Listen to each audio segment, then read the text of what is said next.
پھر اور پیسوں سے اپنے مفت خور دوستوں کو آرائشاں کرواؤ۔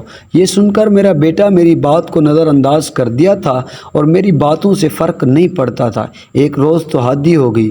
آدھی رات کو جب میرا بیٹا گھر آیا تو نشے میں دھت تھا۔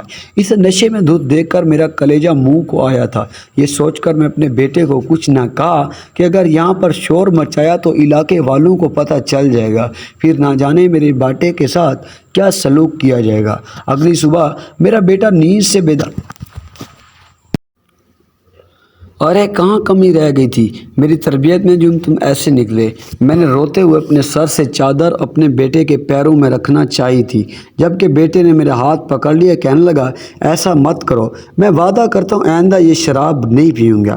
کیا تم پاگل ہو گئی ہو؟ میں رونے لگی، کہنے لگا گھر میں تمہاری جوان جہان بہن ہے، اگر تمہاری ایسی حرکتیں رہی تو کل کوئی تمہاری بہن کے ساتھ بھی غلط کر سکتا ہے، تم ہی ہمارا واحد سہارا ہو، ہماری بری حرکتوں کو چھوڑ دو۔ یہ سن کر میرا بیٹا خاموش ہو چکا تھا، شاید اس سے پچھتاوا ہونے لگا تھا، اور اس کے بعد دوبارہ میں نے اس حالت میں آتے ہوئے گھر نہ دیکھا۔ وہ اپنی بہن سے بہت محبت کرتا تھا، اس کا بہت خیال رکھتا تھا، جب بھی باہر سے آتا تو اپنی بہن کے لیے کچھ نہ کچھ کھانے کے لیے ضرور لے کر آتا۔ لیکن ایک روز راز مجھ پر کھلا، میری روح کانپ کر رہ چکی تھی۔ محلے کی ایک عورت روتی پیٹتی میرے گھر پر آئی اور چیخ کر محلے والوں کو اکٹھا کرنے لگی، اور ایک شور سا برپا ہو گیا۔ عورت سر پیٹ کر بال نوچ رہی تھی، رو کر کہنے لگی میرے بیٹے نے اس کی بیٹی کی عزت کو تار تار کر دیا ہے۔ یہ سن کر میرا وجود کانپ اٹھا۔ میں اسے کہنے لگی تم بہت غلط کہتی ہو، میرا بیٹا ایسا نہیں ہے، وہ ایسا کرنے کے بارے میں سوچ بھی نہیں سکتا، وہ ایک بہن کا بھائی ہے۔ لیکن میری بات تو کسی نے سنی ہی نہیں تھی۔ عورت چیخ چیخ کر لوگوں کو بتانے لگی کہ اس کا بیٹا میری بیٹی کی عزت کو خراب کر چکا ہے۔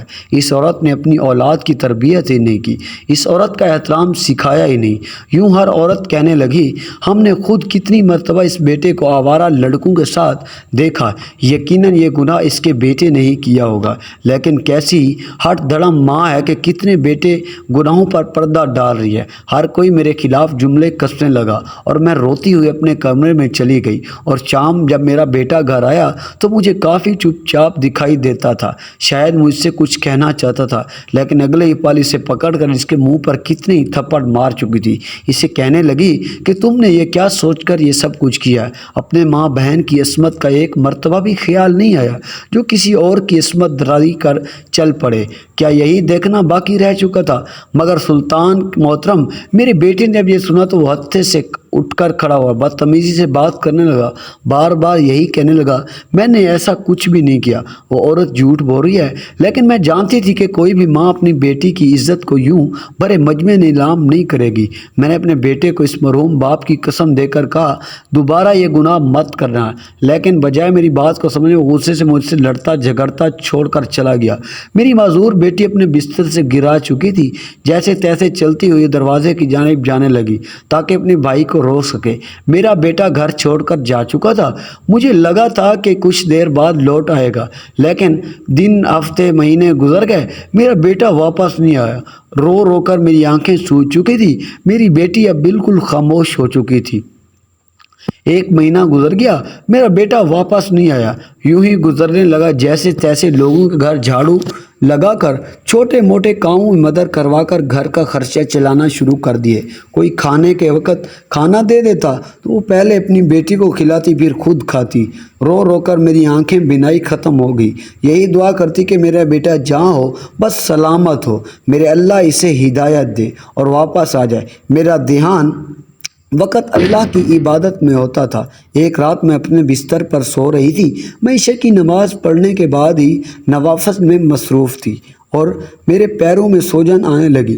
میں جائے نماز سے ہٹ کر ایک جانب بستر بچھا کر لیٹ گئی اور گہری نیند میں تھی۔ مجھے اپنی بیٹی کے رونے اور سسکیوں کی آواز آنے لگی، ایسا لگ رہا تھا کسی کے منہ پر ہاتھ رکھا ہو اور وہ ٹھیک سے رو بھی نہیں پا رہی۔ گھپ اندھیرا تھا، میں نے اپنی بیٹی کی سسکیاں سنی تو آواز دی کہ میری آواز دینے پر بیٹیاں ایک دم بند ہو گئی، شاید خاموشی ہو چکی تھی۔ بہرحال جب دیا جلایا میری دھیان ہوئے لحاف منہ پر لپیٹے گہری نیند میں سو رہی تھی۔